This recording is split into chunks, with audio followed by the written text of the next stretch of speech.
ये फ्रेंड हम लोग कार्बोहाइड्रेट को कवर कर रहे थे। कार्बोहाइड्रेट में हम लोगों ने एक लेक्चर कवर कर लिया है। आज हम लोग कार्बोहाइड्रेट का दूसरा लेक्चर कवर करेंगे। आई होप आप लोगों ने कार्बोहाइड्रेट का पहला लेक्चर बहुत अच्छे से कवर कर लिया होगा, है ना। अगर आप लोगों ने पहला लेक्चर बहुत अच्छे से कवर कर लिया तभी ये वाला लेक्चर देखिएगा, सिक्वेंसली देखिएगा, आपको एक एक चीज समझ में आएगी, आपके सारे कंसेप्ट क्लियर होंगे।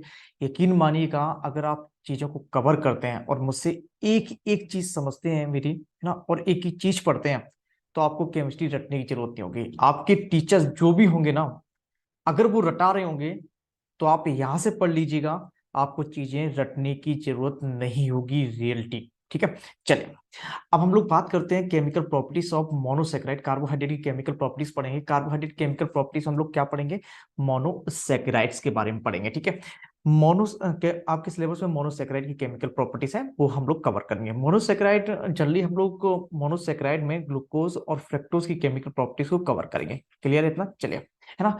सबसे पहले हम लोग कवर करेंगे ऑक्सीडेशन। मोनोसेक्राइड में सबसे पहले क्या कवर करेंगे, ऑक्सीडेशन।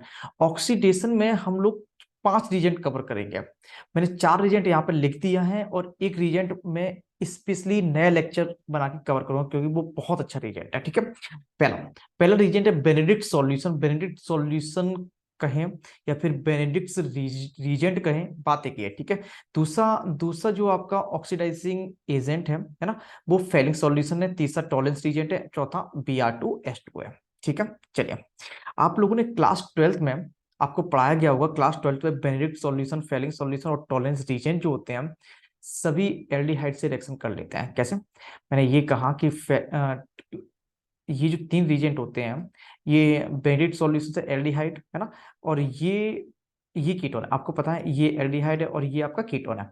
आपसे कोई पूछे बताओ जरा, एल्डिहाइड से कौन रिएक्शन कर सकता है, तो आप कहेंगे बेनेडिक्ट सॉल्यूशन भी रिएक्शन कर देगा, फेलिंग सॉल्यूशन भी रिएक्शन कर देगा और टॉलेंस रीजेंट भी रिएक्शन कर देगा, है ना, इजिली रिएक्शन कर देगा, और Br2S2 भी रिएक्शन कर देगा। और आपसे ये पूछिए कि कीटोन से ये रिएक्शन करेगा, तो आप कहेंगे कीटोन से ये रिएक्शन नहीं करेगा। कीटोन से बेनेडिक्ट सॉल्यूशन रिएक्शन नहीं करता, फेलिंग सॉल्यूशन रिएक्शन नहीं करता, टॉलेंस रीजेंट रिएक्शन नहीं करता, और इससे भी ये रिएक्शन नहीं करता। क्या बात समझ में आ गई आपको। आपको पता है क्लास 12th में आपने पढ़ा है कि एल्डिहाइड, जितनी भी एल्डिहाइड होते हैं वो बेनेडिक्ट सॉल्यूशन से रिएक्शन कर लेते हैं और रेड पीपीटी देते हैं। पढ़ा है ना आपने, नहीं पढ़ा है तो हम पढ़ा तो रहे हैं यार, है ना, क्यों टेंशन ले रहे हो।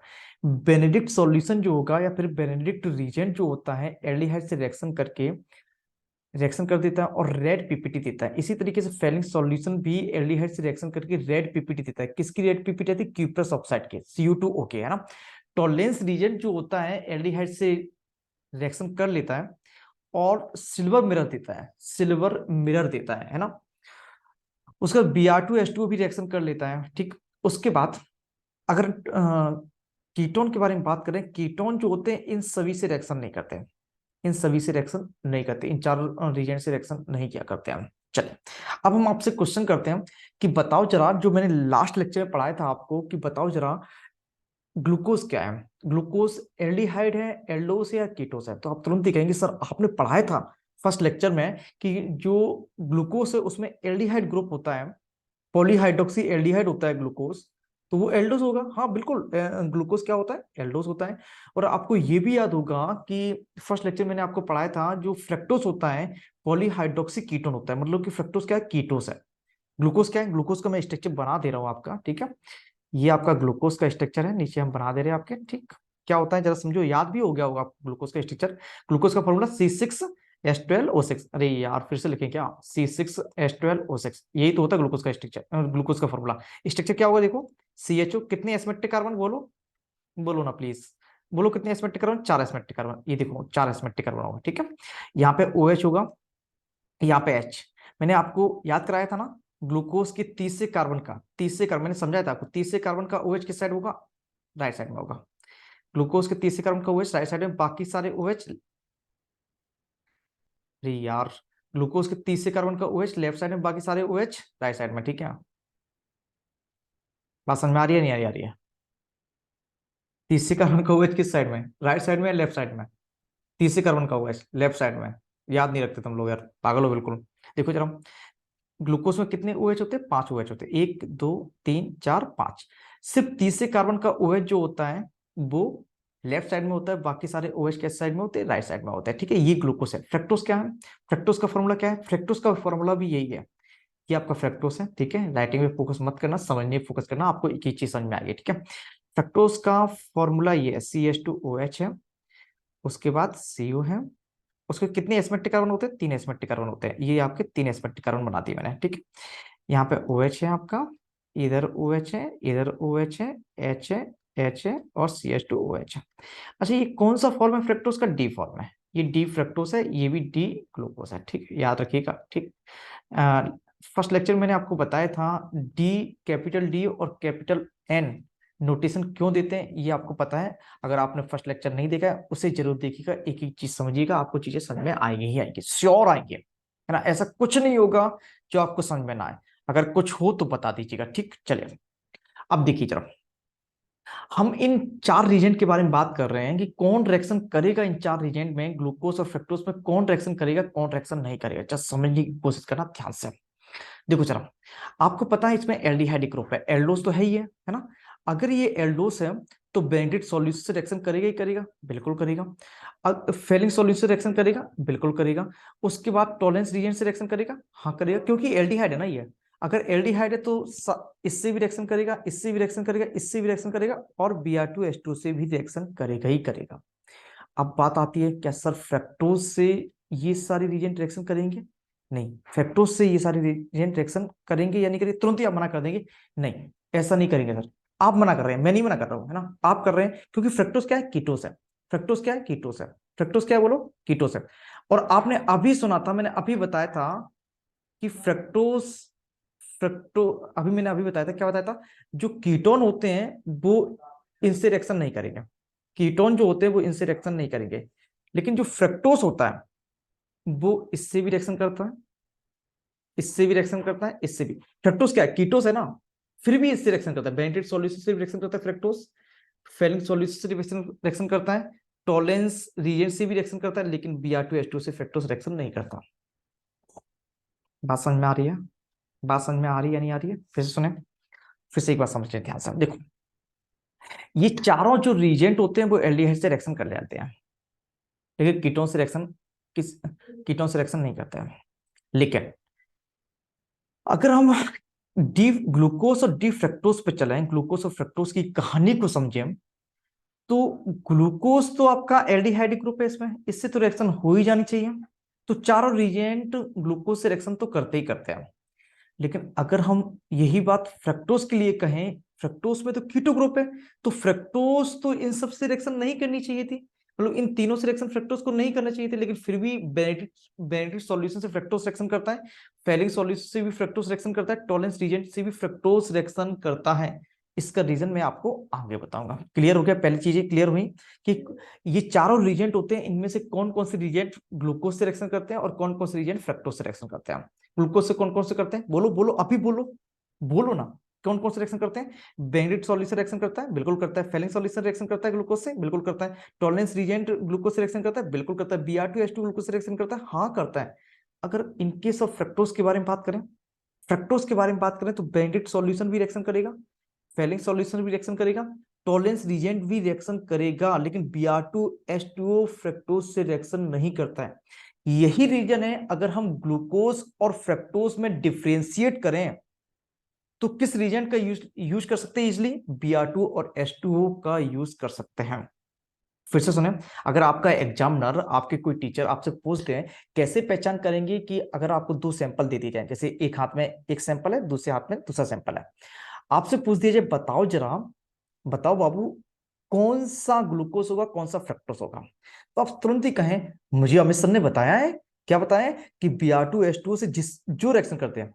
देखो जरा, फिर से समझना, मेरे 2 हाथ है, एक हाथ में एक सैंपल है, दूसरे हाथ में दूसरा सैंपल है। आपसे क्वेश्चन है, आप कैसे पता करेंगे कि कौन सा ग्लूकोज है, कौन सा फ्रक्टोज है? आपसे इस क्वेश्चन किया जा रहा है, तो आप तुरंत ही कहेंगे एग्जामिनर से, सर देखिएगा मेरे अमित सर ने बताया है कि जो भी Br2H2 से रिएक्शन कर देता है, जो भी सैंपल Br2H2 से रिएक्शन कर रहा है वो तो ग्लूकोज हो जाएगा, और फ्रक्टोज Br2H2 से रिएक्शन करता नहीं है। जो रिएक्शन कर जाएगा, जो रिएक्शन कर जाएगा वो ग्लूकोज होगा, फ्रक्टोज तो Br2H2 से रिएक्शन करता नहीं, जो रिएक्शन नहीं करेगा वो फ्रक्टोज होगा। क्या बात समझ में आ गई आपको? आप बता देंगे, आपसे पूछा जाए बताओ जरा Br2H2 किससे रिएक्शन करेगा? ग्लूकोज से करेगा, फ्रक्टोज से नहीं करेगा। आगे रीजन बताएंगे कैसा क्या होता है। बात समझ में आ गई? और ये तीनों रिएजेंट फ्रक्टोज से रिएक्शन क्यों करते हैं, जबकि सामान्य कीटोन से रिएक्शन नहीं करती ये तीनों रिएजेंट, लेकिन फ्रक्टोज से रिएक्शन करते हैं? इसका भी रीजन हम लोग आगे पढ़ेंगे। क्लियर हो गया? इतनी कहानी क्लियर है? चलिए अब हम इसे मिटाते हैं और एक ही रिएक्शन को सॉल्व करते हैं। चलिए इसे मिटाते हैं, हम थोड़ा जल्दी जल्दी मिटा रहे हैं, ठीक है? ये आपने लिख लिया होगा, मैं देखो जल्दी जल्दी से मिटा देता हूँ। ओके चलिए, हाँ अब बात आती है कि सबसे पहले एक ही रीजन को कवर करेंगे। पहले सबसे पहले यही समझ लेते हैं कि बताओ जरा बेनेडिक्ट सॉल्यूशन क्या होता है। 12th में पढ़ा होगा और बीएससी सेकंड सेमेस्टर में जहां भी पढ़ रहे होंगे ये भी पढ़ा दिया होगा, बेनेडिक्ट सॉल्यूशन से रिएक्शन। और कहीं कहीं तो पढ़ाया ही नहीं गया होगा, है ना? बड़े महान प्राणी होते हैं। चलो, बेनेडिक्ट सॉल्यूशन से रिएक्शन, बेनेडिक्ट सॉल्यूशन कहें या फिर बेनेडिक्ट रिएजेंट कहें, उसकी मुझे मोनोसेक्राइड से रिएक्शन करानी है। मोनोसेक्राइड में किस किस से रिएक्शन करानी है? ग्लूकोज से और फ्रक्टोज से रिएक्शन करानी है। किससे करानी है? ग्लूकोज और फ्रक्टोज से रिएक्शन कराते हैं। सबसे पहले इसे सुनो, बेनेडिक्ट सॉल्यूशन होता क्या है बताओ जरा। आपको पढ़ा दिया गया होगा, बताओ जरा बेनेडिक्ट सॉल्यूशन क्या होता है? पता है? बोलो क्या होता है? नहीं पता? चल मैं बता देता हूँ, है ना? नहीं पता ना? ठीक है मैं बता देता हूँ। ओके, ये बेनेडिक्ट जो सॉल्यूशन होता है वो एल्कलाइन सॉल्यूशन होता है ऑफ क्यूप्रिक टार्ट्रेट का। सॉरी, बेनेडिक्ट सॉल्यूशन जो होता है एल्कलाइन सॉल्यूशन होता है क्यूप्रिक सिट्रेट का। किसका? क्यूप्रिक सिट्रेट का। बेनेडिक्ट सॉल्यूशन क्या है? Alkaline, an alkaline solution, alkaline solution of cupric citrate complex कहें या फिर आयन कहें, बात एक ही है, ठीक है? इधर देखो, बेनेडिक्ट सॉल्यूशन क्या होता है?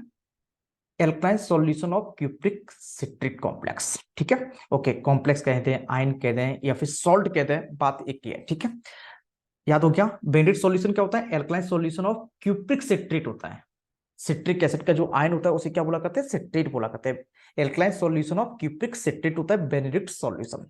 ओके, इतनी बात समझ में आ गई होगी आपको। हाँ, एक और आया था, इसका नीचे मैंने लिखा था फेलिंग सॉल्यूशन। फेलिंग सॉल्यूशन क्या होता है? Alkaline solution of cupric tartrate होता है। फेलिंग सॉल्यूशन बोलो, फेलिंग सॉल्यूशन बोलो। Alkaline solution of cupric tartrate, मतलब दोनों में एल्कलाइन सॉल्यूशन है। बेनेडिक्ट सॉल्यूशन में क्यूप्रिक सिट्रेट है और फेलिंग सॉल्यूशन है क्यूप्रिक टार्ट्रेट है, वो भी एल्कलाइन सॉल्यूशन है। क्या बात समझ में आ गई आपको? बात समझ में आ गई होगी। सॉरी, जब समझने की कोशिश करना ध्यान से।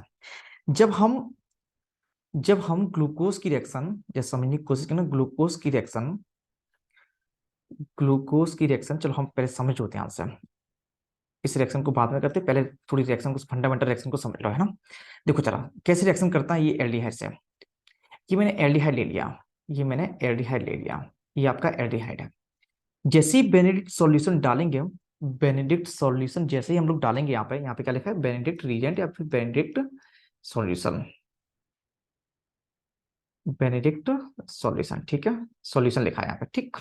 जैसे ही हम लोग डालेंगे तो इसका ऑक्सीडेशन, क्योंकि ये ऑक्सीडाइजर होते हैं और माइल्ड ऑक्सीडाइजर होते हैं, स्ट्रॉन्ग ऑक्सीडाइजर नहीं होते, माइल्ड ऑक्सीडाइजर होते हैं, तो इसका ऑक्सीडेशन कर देते हैं। इसका ऑक्सीडेशन ये कार्बोक्सिलेट आयन या फिर कार्बोक्सिलिक एसिड में कर देते हैं।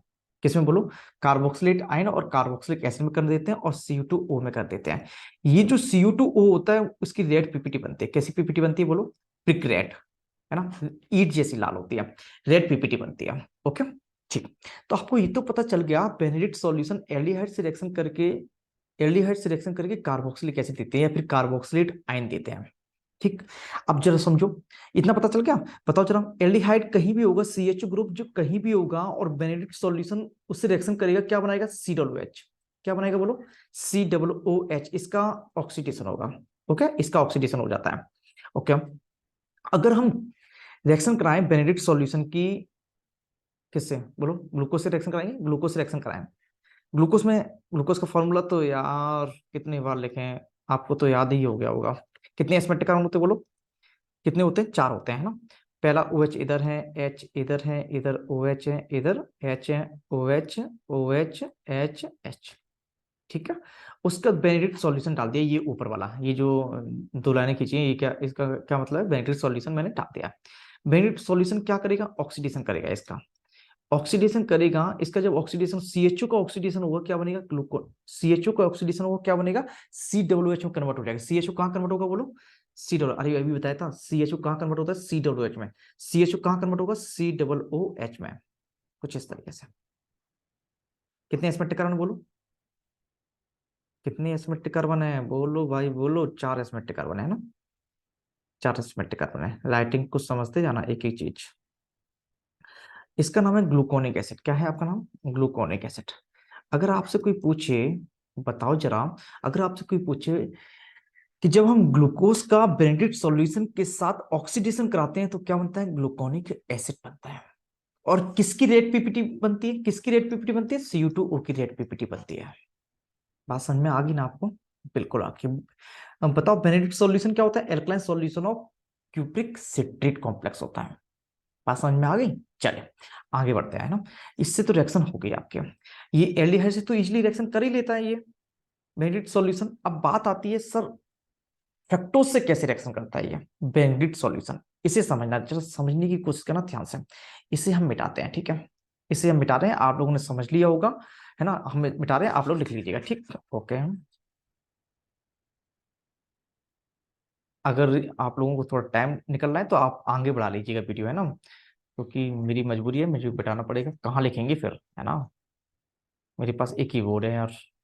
चलिए अब देखो जरा, मेरी बात समझने की कोशिश करना ध्यान से, चल समझना। अब ये जो फ्रक्टोज क्या है पहले समझो ध्यान से। एक कीटोन होता है अल्फा हाइड्रोक्सी कीटोन, वो भी बेनेडिक्ट सॉल्यूशन से इजीली रिएक्शन करता है। कैसे, जैसे समझो, अल्फा हाइड्रोक्सी कीटोन का मतलब क्या सब, जैसे समझो, जैसे ये है आपका RCO और C, ये कीटो ग्रुप है, ठीक है, इससे जुड़ा हुआ कार्बन अल्फा कार्बन है। अगर यहाँ पर, अगर यहाँ पर OH जुड़ जाए, इसे बोलेंगे अल्फा हाइड्रोक्सी कीटोन। क्या बोलेंगे बोलो, alpha hydroxy ketone, alpha hydroxy ketone, है ना, ये अल्फा हाइड्रोक्सी कीटोन है। ये जो अल्फा हाइड्रोक्सी कीटोन होता है in presence of base, base की प्रेजेंस में, किसकी प्रेजेंस में, बेस की प्रेजेंस में, है ना, बेस की प्रेजेंस में अल्फा हाइड्रोक्सी एल्डिहाइड में कन्वर्ट हो जाता है। कैसे, इस तरीके से, ऐसे अल्फा हाइड्रोक्सी एल्डिहाइड में कन्वर्ट हो जाता है। याद रखेंगे आप, अल्फा हाइड्रोक्सी कीटोन जो होता है, माइंड में सेव कीजिएगा, अल्फा हाइड्रोक्सी कीटोन जो होता है बेस की प्रेजेंस में अल्फा हाइड्रोक्सी एल्डिहाइड में कन्वर्ट हो जाता है। बात समझ में आ गई, फिर से सुनो ध्यान से। अरे मैं बार बार इसलिए रिपीट करता हूं चीजों को जिससे आपके माइंड में चीजें चली जाएं, आपके माइंड में ऐसे सेव हो जाएं कि निकलने का नाम ना लें, ठीक है, इसलिए मैं बार बार रिपीट करता हूं, नहीं तो एक बार बोल के हम निकल जाएंगे, है ना, फिर तो आपको बस हो गया काम, है ना। चलिए जो समझिए क्या ध्यान से, बेनेडिक्ट सॉल्यूशन क्या होता है, alkaline solution of cupric citrate complex होता है। उसके बाद जब अल्फा हाइड्रोक्सी कीटोन बेस की प्रेजेंस आती है, मतलब अल्फा हाइड्रोक्सी कीटोन बेस की प्रेजेंस में आता है, तो ये कन्वर्ट हो जाता है किसमें, अल्फा हाइड्रोक्सी एल्डिहाइड में। ये क्या है, अल्फा हाइड्रोक्सी एल्डिहाइड है, अल्फा हाइड्रोक्सी एल्डिहाइड है। कभी भी किसी भी रिएजेंट में बेस होगा, सुनना अच्छे से ध्यान से समझना, किसी भी रिएजेंट में अगर बेस होगा तो अल्फा हाइड्रोक्सी कीटोन कहां कन्वर्ट हो जाएगा, अल्फा हाइड्रोक्सी एल्डिहाइड में। नहीं बस समझ में, फिर से सुने, किसी भी रिएजेंट में, किसी भी केमिकल रिएजेंट में बेस प्रेजेंट होगा, अल्फा हाइड्रोक्सी कीटोन हमेशा कन्वर्ट होगा अल्फा हाइड्रोक्सी एल्डिहाइड में। और अब एल्डिहाइड इजीली ऑक्सीडाइज हो जाते हैं बेनेडिक्ट सॉल्यूशन से, टोलेंस रिएजेंट से और फेलिंग विलियन से, है ना, फेलिंग सॉल्यूशन से तुरंत ही ऑक्सीडाइज होंगे। क्या बनाएंगे, RCHOH, CH, CHO कहां कन्वर्ट होगा बोलो, ऑक्सीडेशन CHO कहां कन्वर्ट होगा बोलो, है ना, COOH में कन्वर्ट होगा, ठीक है, COOH में कन्वर्ट हो जाएगा। पास में एल्डिहाइड तुरंत ही ऑक्सीडाइज हो जाते हैं कार्बोक्सिलिक एसिड में। बात समझ में आ गई, ओके, ठीक। अब आप सोच रहे होंगे सर ये तो रटने वाली कहानी होगी, आपने तो रटा दिया कि अल्फा हाइड्रोक्सी कीटोन बेस के प्रेजेंस में अल्फा हाइड्रोक्सी एल्डिहाइड में कन्वर्ट हो जाते हैं, ऐसे कैसे, है ना, बताइए तो जरा, रटने वाली कहानी होगी। इससे तो अच्छा मेरी क्लास टीचर है, टीचर पढ़ा देते हैं, ऐसा है तो टीचर पढ़ाते हैं, रटाते हैं, है ना, लेकिन नहीं, हम आपको नहीं रटाएंगे, आपको चीजों को समझाएंगे। देखो जरा कैसे होता है, इसे हम मिटा रहे हैं, ठीक है, इसे हम मिटा रहे हैं, नीचे की आवाज फोकस मत करना, ठीक है, रात में बना रहे हैं वीडियो ना, तो नीचे कुत्ते वगैरह भौंकते रहते हैं, जो समझी कोशिश करना। इधर देखो जरा,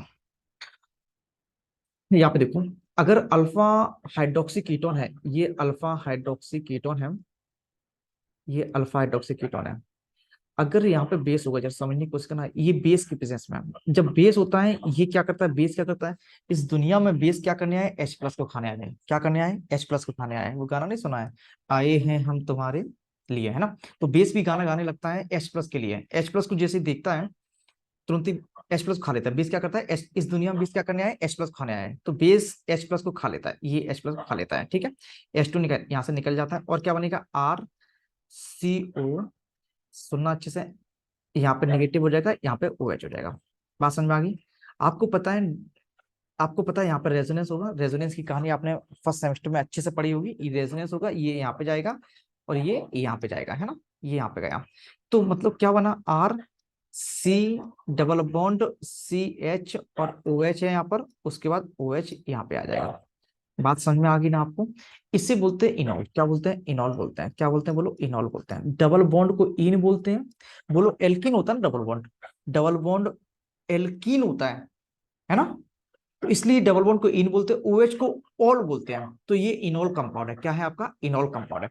अब ये जो इनॉल कंपाउंड होते हैं वो हमेशा कीटो कंपाउंड में चेंज हो सकता है। इनॉल कंपाउंड किस में चेंज हो सकते हैं, कीटो कंपाउंड में चेंज होते हैं। इनॉल कंपाउंड किस में चेंज होना चाहते हैं, कीटो कंपाउंड में चेंज होना चाहते हैं। जैसे समझो ध्यान से कैसे। इनॉल कंपाउंड ऐसे, जैसे समझने की कोशिश करना, ये डबल बॉन्ड यहाँ पे शिफ्ट होता है और ये एच यहाँ पे इस कार्बन पे शिफ्ट होता है। ये डबल बॉन्ड यहाँ पे आया, ये वाला एच यहाँ पे आया, मतलब क्या बना, R C H O H C double bond H. ये क्या बन गया, alpha hydroxy aldehyde. Alpha hydroxy aldehyde, alpha hydroxy aldehyde. बात समझ में आ गई ना आपको। ये देखो कैसे कन्वर्ट हुआ। अल्फा हाइड्रोक्सी कीटोन था, बेस के प्रेजेंस में अल्फा हाइड्रोक्सी एल्डिहाइड कन्वर्ट हुआ। ये आपकी मैकेनिज्म है वो, ठीक है। इससे क्लियर हो रहा है, इस मैकेनिज्म से क्लियर हो रहा है कि अल्फा हाइड्रोक्सी कीटोन जो होते हैं बेस की प्रेजेंस में अल्फा हाइड्रोक्सी एल्डिहाइड में कन्वर्ट हो जाते हैं। यही रीजन है, यही रीजन है कि फ्रक्टोज जो होता है वो बेनेडिक्ट सॉल्यूशन से रिएक्शन कर लेता है, इजिली रिएक्शन कर लेता है, टॉलरेंस रीजन भी रिएक्शन कर लेता है और फेलिक सॉल्यूशन भी रिएक्शन कर लेता है। क्यों, क्योंकि फ्रक्टोज भी अल्फा हाइड्रोक्सी कीटोन है। फ्रक्टोज भी क्या है, अल्फा, आपका अल्फा हाइड्रोक्सी कीटोन है। नहीं, नहीं समझ में आ रहा है। चलो फ्रक्टोज की कहानी पे चलते। इतनी बात समझ में आई या नहीं आई, बोलो, इतनी बात समझ में आई या नहीं आई। नहीं आई, फिर से समझाए क्या यार, एक बार वीडियो पीछे कर लेना, समझ में आ जाएगा, ठीक है। चलो हम लोग फ्रक्टोज की कहानी पे चलते हैं। ओके, हम इसे हम मिटाते हैं, आप लोग जल्दी से नोट कर लीजिएगा, ठीक है। चले, इसे हम मिटा रहे हैं। अगर वीडियो मिटाने में आपका टाइम जा रहा है, टाइम वेस्ट हो रहा है, तो आप लोग जल्दी से आगे बढ़ा लीजिएगा, ठीक है। बाहर की आवाज पर को इग्नोर कीजिएगा। चलो, अब देखो, अब ये जो फ्रक्टोज होता है, जैसे समझने की कोशिश करना।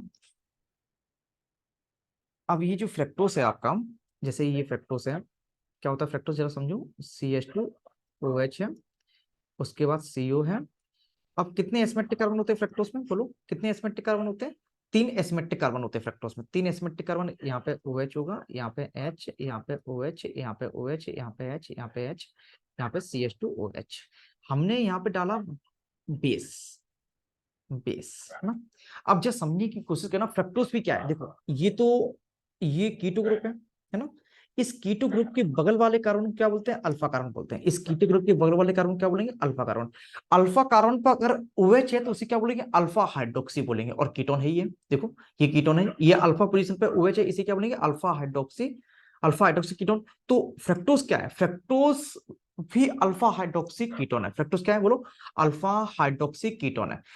फ्रक्टोज अल्फा हाइड्रोक्सी कीटोन होने की वजह से बेस की प्रेजेंस में एल्डिहाइड में कन्वर्ट हो जाता है। फिर से सुनो ध्यान से, फ्रक्टोज अल्फा हाइड्रोक्सी कीटोन होने की वजह से बेस की प्रेजेंस में एल्डिहाइड में कन्वर्ट हो जाता है। यही रीजन है फ्रक्टोज बेस की प्रेजेंस में बेनेडिक्ट सॉल्यूशन, टॉलरेंट रीजेंट और फेलिक सॉल्यूशन से इजीली रिएक्शन करता है, क्योंकि इन तीनों रीजेंट में बेस प्रेजेंट होता है। क्या होता है, इन तीनों रीजेंट में बेस प्रेजेंट होता है ना। तो समझो बेस की प्रेजेंस में ये कहां कन्वर्ट हो जाएगा, ये एल्डिहाइड में कन्वर्ट हो जाएगा। कैसे, CHO, CH OH और CHOH का होल थ्राइस और CH2OH, ठीक है। ये आपका क्या है, आपका बोलो, ये आपका ग्लूकोस है। इसे हम ग्लूकोस भी कह सकते हैं, इसे हम मेनोस भी बोल सकते हैं। ये आपका ग्लूकोस है, ठीक। फ्रक्टोज बेस के प्रेजेंस में ग्लूकोस में चेंज हो गया। अब ग्लूकोस में चेंज हो गया, अब तुरंत ही बेनेडिक्ट सॉल्यूशन से रिएक्शन हो जाएगी इनकी। बेनेडिक्ट सॉल्यूशन से इसकी रिएक्शन हो जाएगी। जब बेंडिट सॉल्यूशन या रिएजेंट से इसकी रिएक्शन होगी तो क्या बनेगा बोलो, COOH। उसके बाद यहाँ पर यहाँ ये भी एसिमेट्रिक हो गया ना, यहाँ पे क्या हो जाएगा, 4 एसिमेट्रिक कार्बन हो जाएंगे, यहाँ पे 4 asymmetric carbon, OH, H, OH, H, OH, OH, H, H और CH2OH। ओके, ये बन गया आपका ग्लूकोनिक एसिड, ग्लूकोनिक एसिड है ना। तो अगर आपसे कोई पूछे, देखो यहाँ पे ग्लूकोज भी बनता है और मेनोज भी बनता है, मैंने आपको ग्लूकोज दिखाया है, आप यहाँ पे ग्लूकोज एंड मेनोज दिखा सकते हैं, तो ये क्या बनेगा, ग्लूकोनिक एसिड एंड मेनोनिक एसिड, क्या बनेगा, ग्लूकोनिक एसिड एंड मेनोनिक एसिड। ठीक है, तो फ्रक्टोज भी बेंडिट सॉल्यूशन से रिएक्शन करके क्या देता है बोलो, ग्लूकोनिक एसिड देता है और मेनोनिक एसिड। चलो हम यहाँ पे ग्लूकोज लिख दे रहे हैं और मेनोज लिख दे रहे हैं, ओके, जिससे आपको बिल्कुल भी कंफ्यूजन ना हो। यहाँ पे ग्लूकोनिक एसिड है और यहाँ पे क्या है, मेनोनिक एसिड है, मेनोनिक एसिड। आज आपको शायद पहली बार पता चला होगा कि फ्रक्टोज बेस से बेनेडिक्ट सॉल्यूशन से रिएक्शन क्यों करता है और कीटोन बेनेडिक्ट सॉल्यूशन से रिएक्शन क्यों नहीं करते, है ना। बहुत सारे स्टूडेंट को, जो जितने भी स्टूडेंट देखेंगे ये वाला वीडियो, हो सकता है उन्हें पहली बार पता चलेगा, है ना, ये भी हो सकता है। क्लास 12th में भी ये था, है ना, लेकिन बताया नहीं गया होगा, लेकिन आज पता चला ना आपको।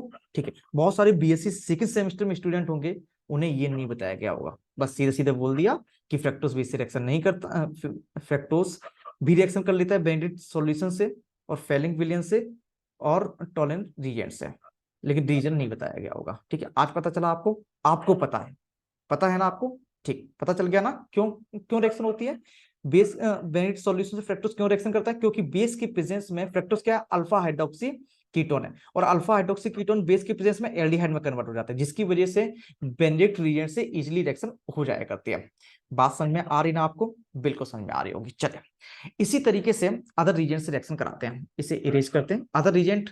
अब हम फेलिंग सॉल्यूशन से रिएक्शन कराते हैं। फेलिंग सॉल्यूशन भी क्या है, फेलिंग सॉल्यूशन क्या होता है बोलो, alkaline solution of cupric tartrate होता है। क्या होता है, alkaline solution of cupric tartrate होता है ना। प्लीज बाहर की आवाज को इग्नोर कीजिएगा, मैं उसके लिए कुछ नहीं कर सकता हूँ, है ना। नंबर सेकंड आपका ऑक्सीडाइजिंग एजेंट कौन सा है बोलो, नंबर सेकंड आपका ऑक्सीडाइजिंग एजेंट है आपका फेलिंग सॉल्यूशन, फेलिंग सॉल्यूशन बिल्कुल सेम रिएक्शन वैसी होगी, है ना। एल्कलाइन, ये क्या फेलिंग सॉल्यूशन क्या होता है, alkaline solution of cupric citrate की जगह पे क्या लिख देंगे हम, टार्ट्रेट लिख देंगे। सिट्रेट की जगह बोलो क्या लिखेंगे हम लोग, टार्ट्रेट लिखेंगे। सिट्रेट की जगह पे क्या लिखेंगे, टार्ट्रेट लिखेंगे, टार्ट्रेट लिखेंगे। ठीक है, टार्ट्रिक, ये टार्ट्रिक एसिड से मिलकर बना है। ठीक है, alkaline solution of cupric tartrate. चल जल्दी जल्दी से इस रिएक्शन को सॉल्व कर लेते हैं हम लोग, है ना। देखो जरा, जब हम ग्लूकोज लेते हैं, ग्लूकोज ये है आपका, ग्लूकोज में कितने एसिमेट्रिक कार्बन है यार, कहते कहते हम भी थक गए, आपको याद हो गया होगा। ग्लूकोज में कितने एसिमेट्रिक कार्बन, 4 एसिमेट्रिक कार्बन। यहाँ पर OH, डी ग्लूकोज के बारे में बात करते हैं हम लोग, है ना। ये डी ग्लूकोज है ना, यहाँ पे OH है, यहाँ पे H है। OH तीसरे कार्बन का OH, तीसरे कार्बन का OH बोलो यार, तीसरे कार्बन का OH, तीसरे कार्बन का OH लेफ्ट साइड में है, तीसरे कार्बन का OH कहाँ है, आपका लेफ्ट साइड में है। यहाँ पे ये यूज नहीं हो पा रहा है, इसे हम थोड़ा सा मिटा दे रहे हैं ना। हाँ,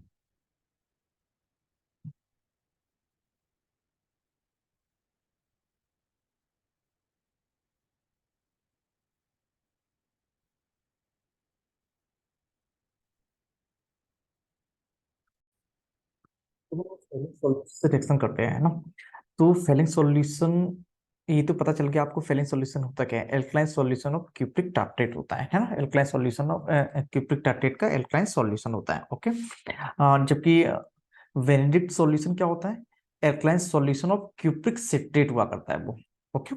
चलिए, बिल्कुल सेम रिएक्शन है, जस्ट समझने की कोशिश करते हैं, है ना। ये क्या होता है, ग्लूकोज होता है। ग्लूकोज का जब भी हम ऑक्सीडेशन करते हैं, ग्लूकोज का जब भी हम ऑक्सीडेशन करते हैं, ऑक्सीडेशन करेंगे ग्लूकोज का, तो ग्लूकोनिक एसिड बनेगा, क्या बनेगा बोलो, ग्लूकोनिक एसिड बनेगा। ग्लूको यहाँ पे H है, ये सब पर H है, ओके, H H। जब भी हम फेलिंग सॉल्यूशन डालते हैं, Fehling solution, Fehling solution, Fehling solution डालते हैं, इसे सिंपली हम रिप्रेजेंट करते थे 2CuO से, शॉर्ट में रिप्रेजेंट करते थे, ओके। ये बनता है Cu2O, CO2। याद रखिएगा फेलिंग सॉल्यूशन होता क्या है, ठीक है, बहुत सारे स्टूडेंट कंफर्म नहीं होता है, आप लोग याद रखिएगा, alkaline solution of cupric tartrate, okay. Okay. जब भी इसका ऑक्सीडेशन होता है तो ग्लूकोनिक एसिड बनता है। क्या बनता है बोलो? ग्लूकोनिक एसिड बनता है। अब बताओ जरा, ये आपका ग्लूकोनिक एसिड हुआ। स्ट्रक्चर तो आपको माइंड में सेव हो गया होगा। अगर आप अच्छे से देख रहे हैं, अच्छे से समझ रहे हैं, तो स्ट्रक्चर आपको माइंड में सेव हो गया होगा अभी तक तो। ठीक है, ओके। अब सुनो, क्या अगर आपसे कोई पूछे बताओ जरा फ्रक्टोज फेलिंग सॉल्यूशन से रिएक्शन करेगा, तो आप कहेंगे हाँ सर बिल्कुल करेगा। क्यों करेगा? क्यों करेगा जरा? फ्रक्टोज में तो कीटो ग्रुप और कीटोन तो फेलिंग सॉल्यूशन से रिएक्शन करते नहीं है ना। तो आप तुरंत यही सर, फ्रक्टोज जो है अल्फा हाइड्रोक्सी कीटोन है, और अल्फा हाइड्रोक्सी कीटोन जो होता है वो फ्रक्टो फेलिंग सॉल्यूशन में प्रेजेंट बेस के साथ रिएक्शन करके एल्डिहाइड में कन्वर्ट हो जाता है। यही रीजन है कि फ्रक्टोज जो होता है वो फेलिंग सॉल्यूशन से रिएक्शन करके क्या बनाता है? बोलो क्या बनाता है? ग्लूकोनिक एसिड एंड मेनोनिक एसिड बनाता है। ठीक है, चलिए, ये है आपकी ग्लूकोज की रिएक्शन। अब हम फ्रक्टोज की रिएक्शन करते हैं। चलो फ्रक्टोज को हम यहीं पे इसके नीचे रिएक्शन कर देते हैं। ठीक है, फ्रक्टोज की रिएक्शन CH2OH है यहाँ पर। ओके, अब जरा समझने की कोशिश करना। और क्या है बोलो? इसे मिटाते हैं, इसे भी मिटा देते हैं। ठीक है, आप लोग लिख लिया होगा, इसे मिटा देते हैं। आप लोग अगर टाइम आपका खराब हो रहा है तो थोड़ा सा बढ़ा लीजिए, जिससे रिएक्शन हम लोग आगे कर सकें। ठीक है, आपका टाइम बच जाए। चलो आगे बढ़े। देखो, अगर हम फ्रक्टोज की रिएक्शन कराते हैं फेलिंग सॉल्यूशन से, फ्रक्टोज क्या होता है बोलो? स्ट्रक्चर क्या होता है? CH2OH। हम डी फ्रक्टोज के बारे में बात कर रहे हैं। उसके बाद CO होगा, यहाँ पर ये C है। उसके बाद तीन एस्मेटिक कार्बन, तीन एस्मेटिक कार्बन को हम ऐसे लिख सकते हैं। यहाँ पे क्या होता है? कार्बन होता है, एस्मेटिक कार्बन होता है। पता है आपको? क्या पता है होगा आपको? यहाँ पे OH है, यहाँ पे H है, यहाँ पे OH, यहाँ पे OH, H और CH2OH। ओके, अगर हम इसका बेस लेते हैं, अगर ये बेस लेते हैं, तो फ्रक्टोज बेस की प्रेजेंस में, फ्रक्टोज बेस की प्रेजेंस में किस में कन्वर्ट होता है? एल्डिहाइड में, है ना। एल्डिहाइड में कन्वर्ट हो जाता है। और एल्डिहाइड कौन कौन से देते हैं? फ्रक्टोज बेस की प्रेजेंस में मिक्सचर देता है। किसका? ग्लूकोज का और मेनोज का। ग्लूकोज और मेनोज का मिक्सचर देता है। कैसे हम उसे रिप्रेजेंट करेंगे? CHO और CHOH। कैसे? CHOH का होल थ्राइस और CH2OH। ये क्या है आपका? ग्लूकोस है और मेनोस है। ग्लूकोस प्लस मेनोस है। ठीक, ग्लूकोस प्लस मेनोस। जैसे हम इसका ऑक्सीडेशन करेंगे by Fehling solution, Fehling solution को हम लोग CuO के द्वारा शॉर्ट में रिप्रेजेंट कर देते हैं। क्या बनेगा? ये एल्डोनिक एसिड बनेगा। एल्डोनिक एसिड मिक्सचर बनेगा, एल्डोनिक एसिड का मिक्सचर बनेगा। किस किस का मिक्सचर बनेगा बोलो? किस किस का मिक्सचर बनेगा? वो बनेगा ग्लूकोनिक एसिड और mannonic acid. Gluconic acid plus mannonic acid बनेगा। क्या बातें समझ में आ रही हैं आपको? हाँ, बातें समझ में आ रही होंगी। क्लियर हो गया? तो फ्रक्टोज फेलिंग सॉल्यूशन से रिएक्शन करता है। रीजन भी आपको पता है, क्योंकि फेलिंग सॉल्यूशन में बेस होता है, और बेस के प्रेजेंस में अल्फा हाइड्रोक्सी कीटोन जो कि फ्रक्टोज है वो एल्डिहाइड में कन्वर्ट हो जाता है। सो फेलिंग सॉल्यूशन इजिली फ्रक्टोज से रिएक्शन कर लेता है और ग्लूकोनिक और मेनोनिक एसिड का फॉर्मेशन करता है। नेक्स्ट हम लोग रिएक्शन करते हैं। नेक्स्ट टॉलरेंट रिएजेंट से reaction, reaction with tolerant reagent. हम इसे मिटाते हैं, आप लोग लिख लीजिए। ठीक है, और जल्दी जल्दी मिटा दे रहे हैं हम इसे। चलिए, इसे मैंने मिटा दिया। ठीक है?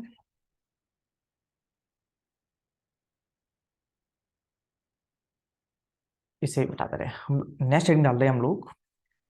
नेक्स्ट हेडिंग डालेंगे reaction with tolerance reagent. Reaction with tolerance reagent. Tolerance reagent. Okay, just समझने की कोशिश करना ध्यान से। टॉलरेंस रिएजेंट क्या होता है जरा समझो। टॉलरेंस रिएजेंट क्या होता है? अमोनिएटेड सिल्वर नाइट्रेट होता है। Ammoniated silver nitrate, ammoniated silver nitrate होता है। जैसे हम इसे कैसे लिखते हैं? NH4OH प्लस AgNO3, है ना। अमोनिएटेड सिल्वर नाइट्रेट होता है। कभी कभी क्वेश्चन आ जाता है आपके ऑब्जेक्टिव में कि टॉलरेंस रीजन की एक्टिव स्पीसीज क्या होती है। तो एक्टिव स्पीसीज क्या होती है? टॉलरेंस रीजन की एक्टिव स्पीसीज क्या होती है? AgNH3 का होल ट्वाइस, यहाँ पे प्लस होगा और पीछे बेस OH माइनस होगा। ये एक्टिव स्पीसीज होती है। ओके, मतलब टॉलरेंस रीजन में क्या होता है? टॉलरेंस रीजन को या तो रिप्रेजेंटेशन मान लीजिए या एक्टिव स्पीसीज मान लीजिए। क्या होती है? AgNH3 का होल ट्वाइस प्लस और OH माइनस होता है। क्लियर है ना? तो टॉलरेंस रीजन क्या होता है? अमोनिएटेड सिल्वर नाइट्रेट होता है। क्या होता है? अमोनिएटेड सिल्वर नाइट्रेट होता है, उसे बोला जाता है टॉलरेंस रीजन। देखो जरा, इसमें भी बेस है।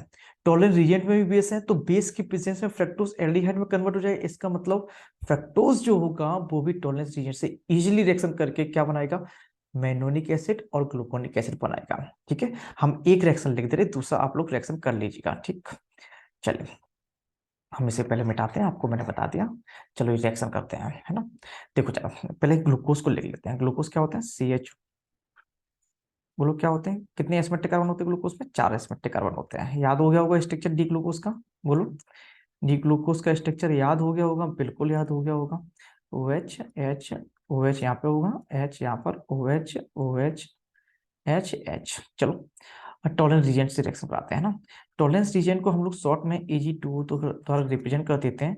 इसका ऑक्सीडेशन होगा, CHO का ऑक्सीडेशन होने पर क्या बनता है, COOH बनता है। तो हमने COOH लिख लिया और बाकी का सब सेम ही रहा, 4 एस्पेक्टिक कार्बन है और CH2OH है। ठीक, यहाँ पे देखो, यहाँ पे क्या है, OH है, यहाँ पर भी OH होता है, यहाँ पे OH है, यहाँ पे OH है। ठीक है, ये स्ट्रक्चर आपको याद हो गया होगा। इसे क्या बोला करते हैं, ग्लूकोनिक एसिड बोलते हैं। क्या बोलेंगे, ग्लूकोनिक एसिड। ग्लूकोनिक एसिड बनेगा, है ना।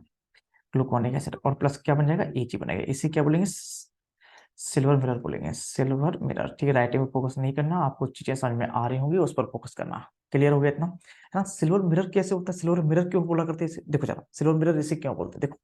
जैसे ये आपकी टेस्ट ट्यूब है, ठीक है, ये आपकी टेस्ट ट्यूब है। जैसे मान लीजिए डी ग्लूकोज इसमें है, आपने टॉलरेंस रीजन डाला, रिएक्शन हुई आपकी।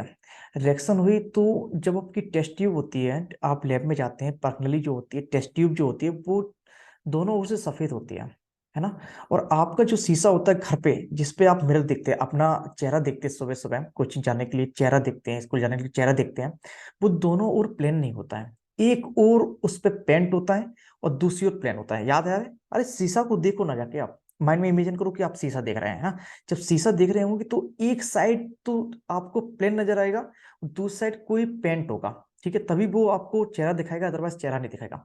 आप लैब में जाते हैं, प्रणाली को देखते हैं, आप टेस्ट ट्यूब को देखते हैं, तो आप देखते हैं उसमें कि दोनों ओर आपको प्लेन नजर आता है, दोनों ओर व्हाइट व्हाइट नजर आता है। जैसे ही हम टॉलरेंस रीजन की, जैसे इस टेस्ट ट्यूब में मैंने ग्लूकोज लिया और इसमें टॉलरेंस रीजन डाल दिया। ठीक है, जैसे ही टॉलरेंस रीजन डालते हैं तो रिएक्शन होने के बाद Ag बनता है। Ag क्या होती है, Ag की जो वेपर होती है, Ag की वेपर, सिल्वर की जो वेपर होती है, वो टेस्ट ट्यूब के अंदर, टेस्ट ट्यूब के अंदर छा जाती है, टेस्ट ट्यूब के अंदर डिपॉजिट हो जाती है, टेस्ट ट्यूब पर, है ना, एकत्रित हो जाती है, डिपॉजिट हो जाती है। तो टेस्ट ट्यूब पर पेंट की तरह वर्क करती है। जो Ag की वेपर होती है टेस्ट ट्यूब के अंदर पेंट की तरह वर्क करती है। तो अगर पेंट की तरह वर्क करेगी तो सामने ये तो शीशा है, ये तो बिल्कुल प्लेन है, और इधर अंदर पेंट हो गया तो वो शीशा बन गया, तो आप उसमें चेहरा भी देख सकते हैं। इसलिए इसे क्या बोला करते हैं, सिल्वर मिरर बोला करते हैं। क्या बोला करते हैं, बोलो, सिल्वर मिरर बोला करते हैं। इसे हिंदी में बोलते हैं रजत दर्पण। क्या बोलते हैं, रजत दर्पण बोला करते हैं। ओके, बात समझ में आ गई। इसी तरीके से आप फ्रक्टोज की भी रिएक्शन दिखा सकते हैं। देखो फ्रक्टोज की हम रिएक्शन कैसे दिखाएंगे, देखिए जरा समझो ध्यान से। हम लोग शॉर्ट में यहाँ पे दिखाते हैं, ठीक है। देखो जरा कैसे, ये है आपका फ्रक्टोज CH2OH,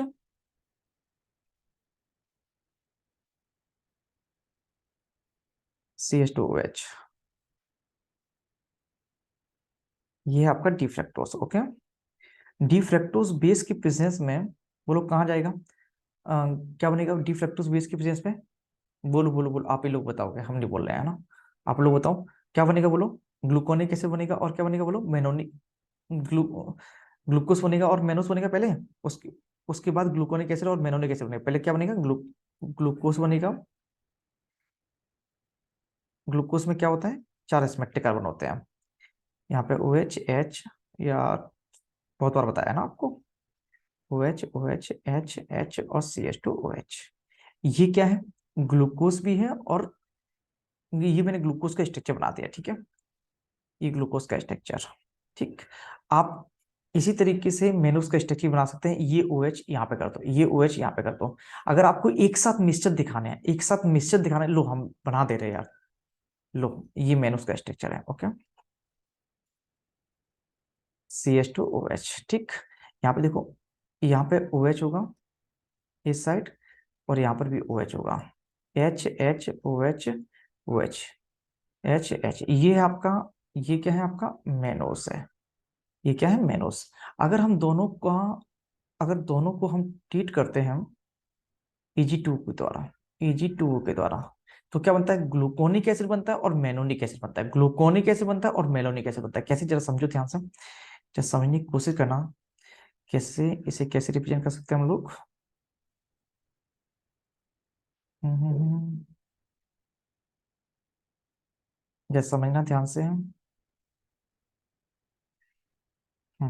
कैसे रिप्रेजेंट करेंगे, देखो।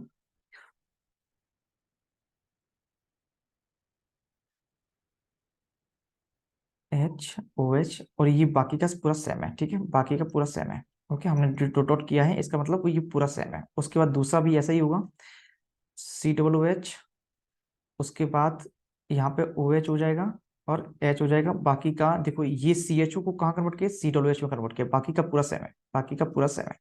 ओके, क्लियर हो गया ना आपको कितना। चलो, हमने 3 रिएक्शन को कवर कर लिया, आपका ये तीसरी रिएक्शन थी, है ना। केमिकल प्रॉपर्टीज में ये तीसरी रिएक्शन थी, और बहुत अच्छे से कवर किया, एक एक रीजन समझा है कि कैसे रिएक्शन हुआ करती हैं, एक्चुअल में कैसे रिएक्शन हुआ करते हैं, है ना, मैकेनिज्म के थ्रू समझा है ना। क्लियर हो गया ना। चलो, 3 रिएजेंट को हमने समझ लिया। कल हम लोग नेक्स्ट लेक्चर में हम लोग Br2 और H2 कवर कर लेंगे और HiO4 कवर कर लेंगे। ऑक्सीडाइजिंग एजेंट आपका खत्म हो जाएगा, फिर नेक्स्ट केमिकल प्रॉपर्टीज को कवर करना है, ठीक है। मिलते हैं नेक्स्ट लेक्चर में, तब तक के लिए आपको अगर एक बार में लेक्चर समझ में नहीं आया तो आप दोबारा देख लीजिएगा, दोबारा लेक्चर समझ में नहीं आया तो दोबारा देख लीजिएगा। वैसे तो लग नहीं रहे, यूट्यूब पे बिल्कुल फ्री पड़ा हुआ है ना, तो इसका यूज कर लीजिएगा। वैसे भी मूवी वूवी तो देखते ही रहते हैं, है ना, इंस्टा भी चलाते रहते हैं, शॉर्ट्स भी देखते रहते हैं, तो इसे देख लीजिएगा, ये काम की चीज है। क्लियर है। चलिए, बाबू सोना कम कीजिएगा, पढ़ लीजिएगा। चलिए, मिलते हैं नेक्स्ट लेक्चर में।